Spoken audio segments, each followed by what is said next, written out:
Ne vous êtes-vous jamais pris au piège par, je dirais, vos propres idées, vos propres philosophies, les prisons conceptuelles? Si vous voulez, le flux des pensées, eh ben, ça a une force énorme et je dirais qu'il pourrait vraiment vous emporter parce que chaque idée veut vivre, chaque idée veut avoir de l'importance, chaque idée que vous avez veut que vous lui portiez attention. Vous n'avez jamais remarqué ça? Dès que vous avez une idée, eh ben, vous voulez vous accrocher à cette idée. Et il n'y a pas que vous, je dirais c'est tout le monde pareil. Et à cause de quoi? Eh bien, tout simplement à cause des 3 désirs du mental que nous allons parler en fait dans cette vidéo. Alors, pour démarrer, juste un conseil. Ne prenez pas trop vos idées au sérieux. Et d'ailleurs, ni les miennes non plus.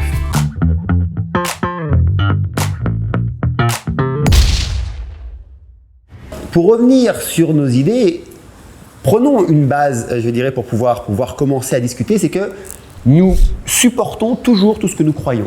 C'est simple, c'est-à-dire qu'à partir du moment où nous croyons en quelque chose, nous allons toujours le supporter. Vous n'avez jamais vu ça? C'est-à-dire que dès que vous avez une nouvelle idée, vous dites « Ah tiens, super, j'ai une idée ». Vous avez un nouveau concept, et là, eh ben, vous avez envie, je dirais, de le partager à d'autres. Et quoi qu'il arrive, vous allez dire « Non, mais ça c'est super, mais attends, non mais tu ne peux pas savoir, ça c'est excellent, j'ai découvert ça, mais ça a changé ma vie ». Et on a une envie de le vendre parce qu'on va supporter exactement tout ce que l'on croit. Et je dirais que c'est inné à l'être humain. Et nous prenons nos opinions et nos points de vue pour de la réalité, pour la vérité, pour la réalité complète. Mais ce n'est pas la vérité en tant que telle, ce n'est pas la totalité en tant que telle, c'est juste un point de vue parmi tant d'autres. Alors pour ça, regardons notre mental. Notre mental a 3 désirs. Le premier désir, c'est celui de connaître. On a besoin, par exemple, de connaître les gens, on a besoin de connaître les choses, de connaître la vie. On a besoin de connaître l'endroit où on veut aller. Une fois qu'on connaît, en tout cas, on peut remplir ce premier désir, il y a moins de stress en nous.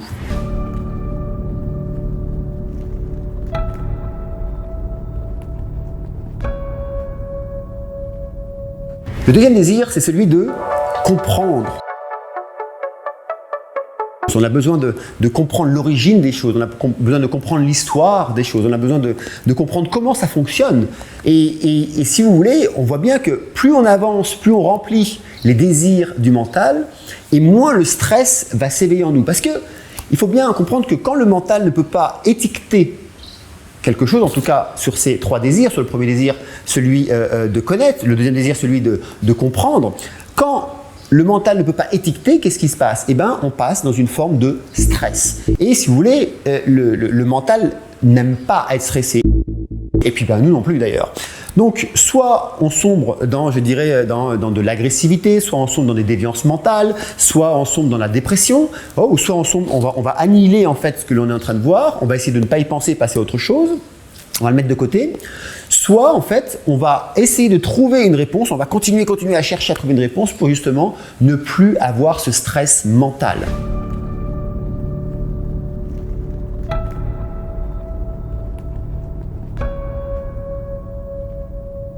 Et le troisième désir, en fait, du mental, c'est celui de contrôler. Vous avez jamais remarqué que lorsque vous avez une idée et que vous voulez la partager, vous voulez vraiment contrôler cette idée, vous voulez contrôler ce concept. Et on a une tendance à vouloir contrôler les choses. Alors, il y a des personnes ou des gens avec qui on ne peut pas contrôler parce que c'est ces personnes mêmes qui nous contrôlent, mais il y a un besoin de contrôler. Et ce qui est intéressant de voir dedans, c'est que si vous regardez un petit peu le sens de notre vie, c'est-à-dire qu'on a un instinct de survie, vous êtes d'accord avec moi, c'est que peu importe, on se lève tous les matins, on ne sait pas pourquoi, alors on se donne un sens à notre vie et on va avancer dans notre vie jusqu'à la fin de notre vie avec ce désir de vivre. Et ce désir, il vient d'où? Eh bien, il vient tout simplement des 3 désirs de notre mental. Regardez, on vit une vie, on va continuer à vivre, pourquoi? Parce qu'on veut continuer à connaître l'existence. On ne la connaît toujours pas. Donc on veut continuer à savoir, ok, mais qu'est-ce que c'est la vie? On veut comprendre l'existence, d'où est-ce qu'on vient, où est-ce qu'on va, qui on est. Et plus loin que ça, eh ben, on a envie de contrôler l'existence. Et ça, vous le savez bien, à quel point on essaie de manipuler le monde, je dirais le climat, de manipuler la génétique. Bref, on a un besoin de contrôler. Et on voit bien que ce sont des désirs fondamentaux de notre mental et qui nous poussent même à vivre. Mais en dépassant, je dirais, ces pensées, peu importe l'interprétation que vous ferez sur votre vie, sur la vie des autres, sur un jugement, sur, je dirais, un comportement, peu importe, ça ne sera toujours et toujours qu'un simple point de vue, votre point de vue, et absolument pas la totalité. Vous connaissez tous, par exemple, je vais vous le mettre à l'écran. Vous avez le nombre 6. Si vous êtes d'un côté du nombre 6, vous allez voir le nombre 6. Si vous êtes de l'autre côté du nombre 6, vous allez voir le nombre 9. Et l'un va dire c'est le 6 et l'autre va dire c'est le 9. Les deux n'ont pas tort et les deux n'ont pas raison. Si vous voulez, la réalité est unifiée, elle est entrelacée. Mais en vrai, rien n'existe en soi, puisque le nombre 6, le chiffre 6 ou 9 n'existe pas. Ce sont des conventions que l'on a créées. Imaginons que la vérité, ce soit ça, ce soit mes mains, donc la vérité est entrelacée, est unifiée. D'accord ? Donc là, on a la vérité, la réalité en totalité. Et que là, vous allez émettre une pensée. Ok ? Vous allez juste dire quelque chose, une pensée ou un concept. Ça, c'est une pensée. Ça, c'est une autre pensée. Ça, c'est une autre pensée. Voilà, j'arrive pas à les ouvrir en même temps d'ailleurs. Vous voyez bien que à chaque fois qu'on va émettre une pensée, une idée ou un concept, ce n'est qu'un fragment de la réalité, mais pas la réalité tout entière. Et si vous voulez, quand on veut bien comprendre cela, on va comprendre que, effectivement, nos idées et nos pensées, il ne faut pas trop les prendre au sérieux et ne pas croire que nous avons la totalité, et ne pas croire que nous avons là, je dirais, la vérité.